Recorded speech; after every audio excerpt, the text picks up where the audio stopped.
ह्या जगात न किंमत करणाऱ्या गोष्टी भरपूर आहेत. जो गाढव असतो तोच किंमत करतो. कोणची किंमत?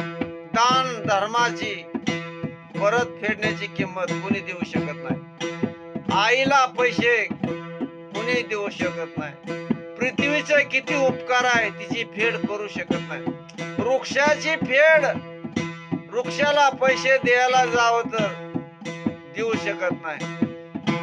मनुष्याने परोपकारी राहावं, परोपकारासाठी झालाय. तो म्हणशील माझं तुझं काही नाही, तुझं आहे तुझं काहीच नाही. तुझं काय म्हणून सांगतो तर मसन वाट्यात जाणार आहे. संत जनाचे आदरपूर्वक आमंत्रण करून त्यांना जलपान द्यावे. वस्त्रे वस्तूचे दान देऊन त्यांना प्रसन्न करावे.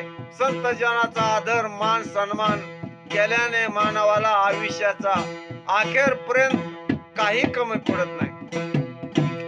सुख देवे दुःख हरे दुःख करे अपार कहे कबीरा कब मिले परम.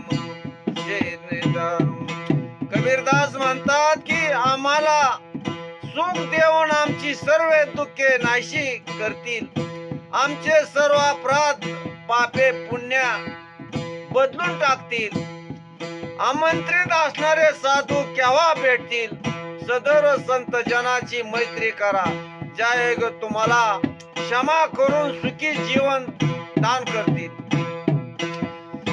जाती पूछे साधु की पूछी लीजिए ज्ञान मूल करो तलवार का पडा रहे फिरगे म्यान. साधूला कधी त्याची जात विचारू नका. जाती पातीच्या भेदाच्या वर असतो. त्याच्याशी केवळ अज्ञान बोला.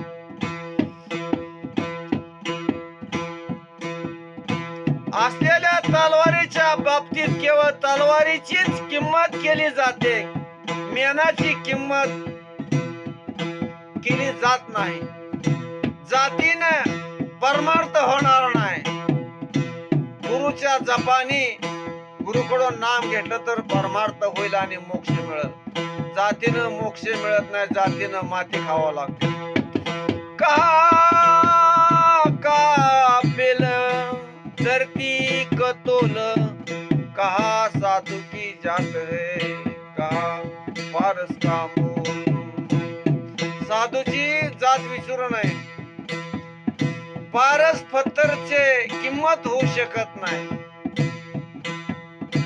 पृथ्वीची किंमत होऊ शकत नाही. जगातली एक काडी भी कुणी इकास घेऊ शकत नाही. रामकृष्ण हरी.